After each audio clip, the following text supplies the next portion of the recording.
Okay, my wonderful friends, this is Roger once again, and today we're going to do something a little different than I normally do. I'm going to drag you through the process of the investigation that I do about other people's research relating to my research. Now, I started watching a show that goes back to 1996, and they had all this stuff proven back then. I said, whoa, whoa, whoa. I have footprints in Triassic rock. And you say, oh, Roger, how can you say it's Triassic? I can prove it. It's gray clay, red bed, black cap, and my foot is pushed through all those layers at the same time. So this was not an event that happened over millions and millions of years. The Triassic period happened in about an hour and a half. And when you see it, you can't deny what I'm going to tell you, because of what geology says is the red bed, the gray clay, the black cap. I have the red bed, but I have the gray clay pushed under the red bed at the same time, and then the black cap came on instantly because the actual prints and everything basically are still in this rock. I'll have to show it to you better. I have a lot better look of it. I have it here and I will show it to you.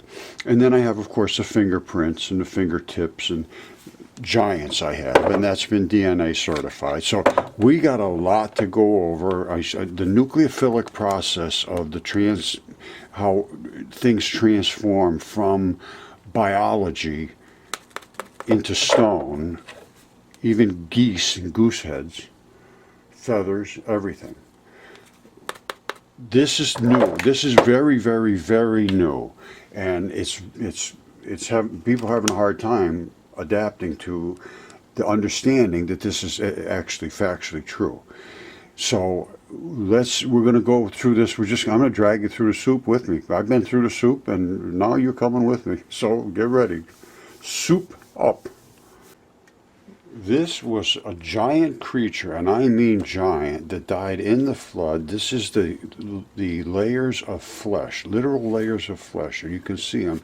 These are called sarcomeres, and there's a connective tissue that runs between the layers of flesh. This was carved when it was wet. I have other things to show down in Bolivia where they actually had vehicles that could drive up and cut slabs. Inside the treasury at Petra, which people can walk up and look and go and see. And you could actually do tests if you wanted. Here's what's inside it. This is the flesh. That is red flesh and blood and tissue and connective tissue and mineralization. This is not erosion.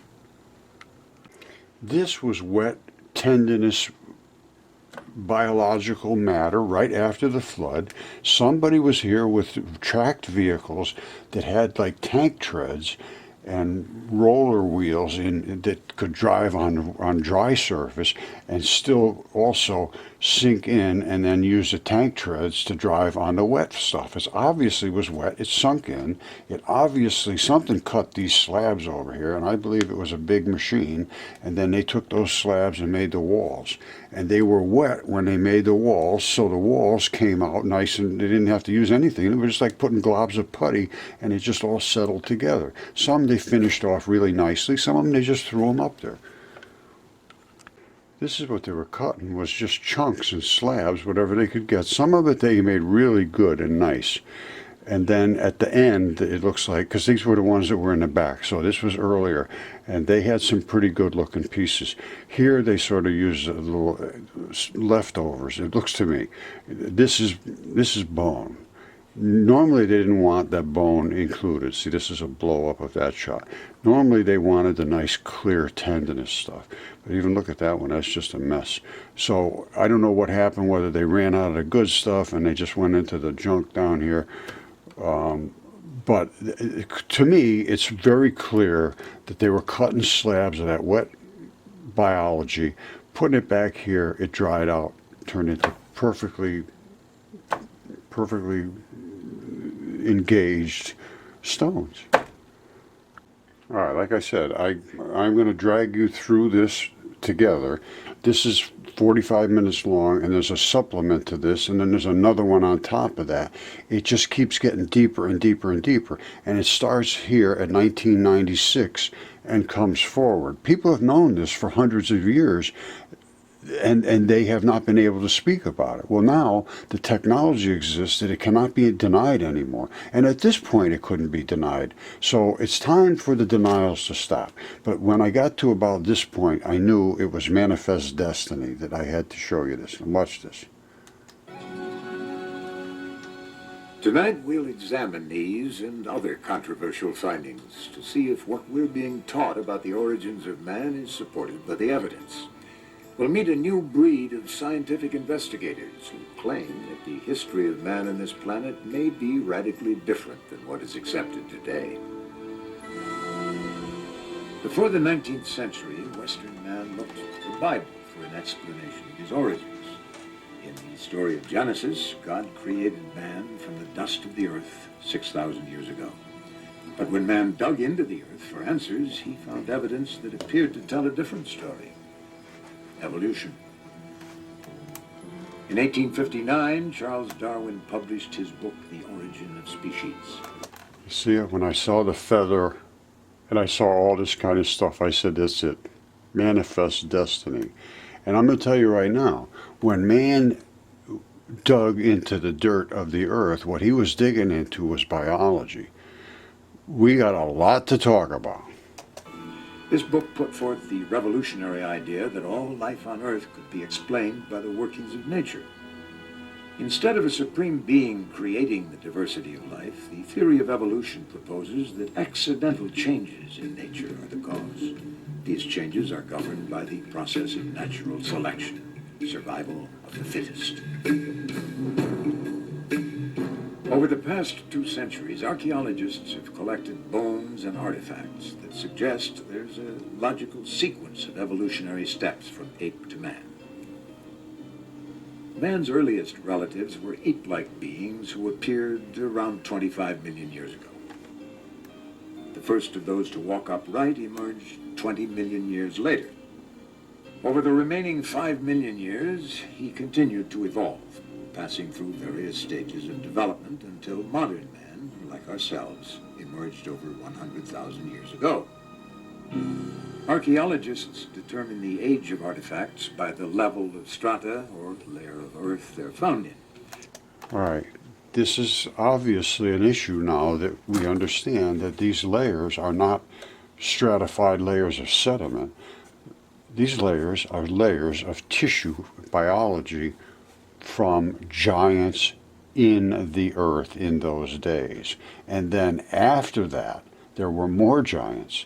That's what it says in the Bible, and that is exactly what happened. There were giants that were the earth, and they were in the earth in those days. And then after that, when the sons of God went into the daughters of man. So God made man from the clay of the earth. He took 100 pounds of clay and he made a man, all that stuff, or a woman worth, you know what I'm saying. Now, so far, I don't see any controversy in what was stated and what we can show as factual evidence anymore. Okay, so you have just gotten your Mudfossil Eyes. Now, this is the Vedic version in the movies. And I notified him that I was going to do a video based on this documentary that they posted. And then he's got some supplementary information on this, a whole nother video, which brings it a little further. And not then we're going to get into my stuff, because my stuff really changes everything. Once you understand there were giants in the earth that were the earth, then they took from the earth and made human beings, it looks like to me. And it happened shortly after that. There was giants that were after that, exactly as it says. There was giants in the earth that were the earth. Then after that, there was more giants. Then there was a flood. Those giants drowned. And then smaller creatures occurred. But there was smaller creatures here at the same time as well. The giants were an anomaly. So when everything drowned, they all drowned together, including geese, including small people, people with bones this size, people with lungs our size, creatures that had smaller lungs and smaller feet and bigger feet, and all kinds of different creatures all over the earth drowned at the same time. And literally all rocks, if you take them and look at them carefully, you're going to realize that they are some form of biology. And right now they call them concretions. They take a rock like this and they start smacking it open until they get down to where they can see there was some change in the mineralization, which they now realize was a bone, and then they cut around it and chip, chip, chip, chip, chip, and they find the bone. They think they found it. Well, the head is here, the whole head, the neck, the throat, everything is here, but it is nucleophilically invaded. Now, bone is that one of those things that takes on a little bit different of a chemistry than flesh and tendon and all that which surrounds it. So they can find bones, but what they're coming out with is stuff like this. They don't have to do that. These are complete body parts as they are. So you got your Mudfossil Eyes. Now we're going to get together and we're going to go back through all of this again, because now it's completely changed, even though at this point they had pretty much covered the truth and the reality of our situation, but not to the extent that I have. The stuff that I discovered is just off the charts. And that the only way I could discover it that way was to fight upstream against the pushback, which was still a pushback from there, a pushback forever, since the Age of Enlightenment, since I think it's James Hutton discovered his unconformity at Sicker Point, and all that was biology coming together, meeting red flesh and black flesh. And it's red blood and black blood is oxygenated blood, deoxygenated blood. Tissues form together, and you see those interchanges. And he made up a whole bunch of nonsense about how that signified the Earth was so many years old, and all these different stratifications said this is 100 million years for this, and another 100 million and 50 billion, and absolute nonsense when you finally discover the truth. And then when you discover how pushback against the truth is, it really becomes kind of upsetting. But I'll let you make the determination, because this is about to crash onto them. There's no more denying this. And the people that are denying this are starting to look very, very, very silly. So we have won. It's just that they don't realize they have lost. Okay, so here we go. And when I say won and lost, all I mean is we want truth and reality. If it's being suppressed, I can't live with that. That's just not doesn't work for me. I'm not going to go along with that. So here we go. We're back. Let's just go back a little bit here to where this is their timeline, millions and millions of years. Well, we're going to find out what the timeline really is. Years, he continued to evolve, passing through various stages of development until modern man, like ourselves, emerged over 100,000 years ago. Archaeologists determine the age of artifacts by the level of strata or layer of earth they're found in. Recent artifacts associated with modern man are generally found close to the surface, while older, more primitive artifacts are in deeper layers of the ground. But sometimes artifacts are found that break all the rules. Archaeologists call them anomalous artifacts. What happens when we find a modern human skull in rock strata far beneath even the oldest of man's ancestors? In their controversial book, Forbidden Archaeology, Michael Cremo and Dr. Richard Thompson have documented hundreds of these anomalous artifacts which have yet to be explained. The basic body of evidence that we've uncovered in this book suggests that human beings of modern anatomical type have been existing for many, many millions of years into the past. In 1880, California state geologist J.D. Whitney was intrigued by an unexpected discovery made 300 feet under Table Mountain. While digging for gold, miners unearthed a variety of stone tools such as mortar and pestles and ladles. Incredibly, the rock strata the tools were reportedly found in was dated as early as 55 million years old. All right, let's just talk about where they found those in the earth, in where they were searching for gold. What they were looking into was a vein or an artery, and the cave systems that support these things, people have been in them for a bazillion years, and that's where they did get their gold out of. Whitney made a thorough report of these finds and came to an unsettling conclusion. Man could be millions of years older than the current evolutionary model suggests. This bizarre evidence seems to have been well documented, yet the general public and many within the scientific community are unaware of these controversial finds. That's exactly today still. They laugh at me like you won't believe how demeaned I get in the places where they consider themselves highly educated. Very, very, very disrespectful to true research. And then I sort of have to get a little disrespectful back, and it starts to get a little vicious of a circle.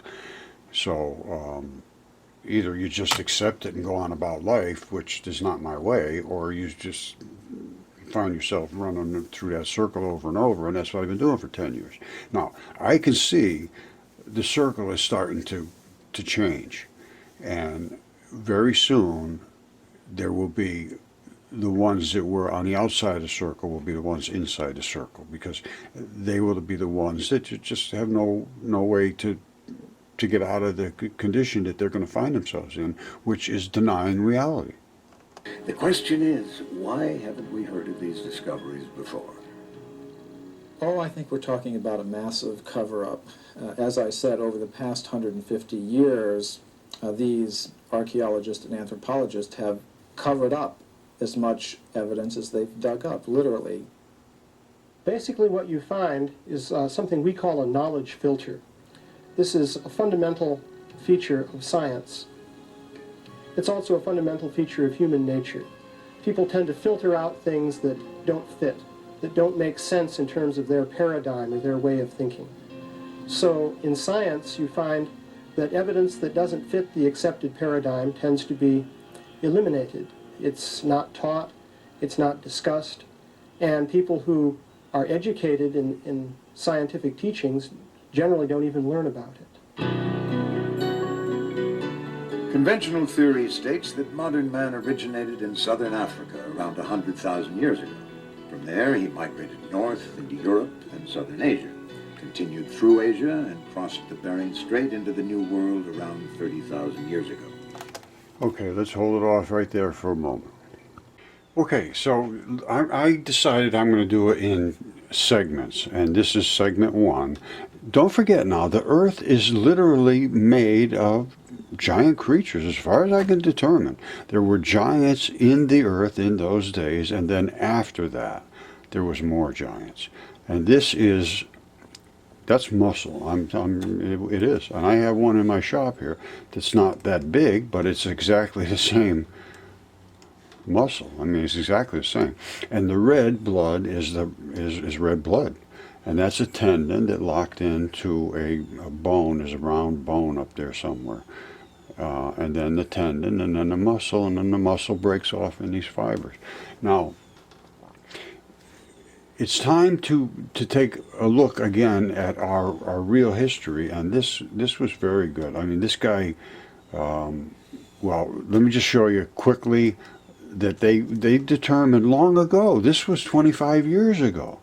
But it can be found in the same strata as the dinosaur tracks, dating to over 100 million years old. It had what appeared to be a nail, what appeared to be a cuticle, a taper, a humanoid shape. After I saw the CAT scan, All right, there's no sense to go any further. I have all the same things. I have CAT scans, I have DNA tests, I have giant human beings, and I have all kinds of things. So this is going to take a very long time because there's a lot more to this. We have to look into the work of Velikovsky. You should look him up, Velikovsky, Worlds in Collision, Chaos and Ages in Chaos, something like that, was another one. And what it was we were closely encroached upon by Venus. Every culture wrote about it. So we have to take that into account. We have to take into account what it said about the impact it had on the Earth and Mars. And all of this stuff is so deep, and it's so recent, and it's so pushed back against that this is going to take a little while to do. So I'm not going to do it all in one shot. However, when I finish, hopefully, what I will do is put it all together in one shot, but it'll be very long. Now I have the same thing here. I have fingertips, and this is the actual blood running out of the arterial side of the fingertip, and it turns into crystals. And it was laying like this. And now that's, and I could find the artery and the vein. The artery is on this side, the vein is over here. And, you got to look in a microscope. But I have this size, I have giant ones and big giants. And as you saw, the Earth is literally constructed of creatures. And this was, look up Gospel of Thomas, which was found in the Nag Hammadi text in 1945 or so, which were hidden texts. And it was the secret sayings of Jesus. And this is 1945. Nag Hammadi text, I think it's 56 and 80. It talks about the Earth being a body and a corpse. That's from Jesus, not from me. So we're going to do this in segments, and this is part 1. Part 2, we will continue on with the research from 25 years ago and how it's not progressed until just recently. And just recently, it is going to take off. And the people that are not paying attention are going to be the ones that are not going to look well at the end of this. So pay attention.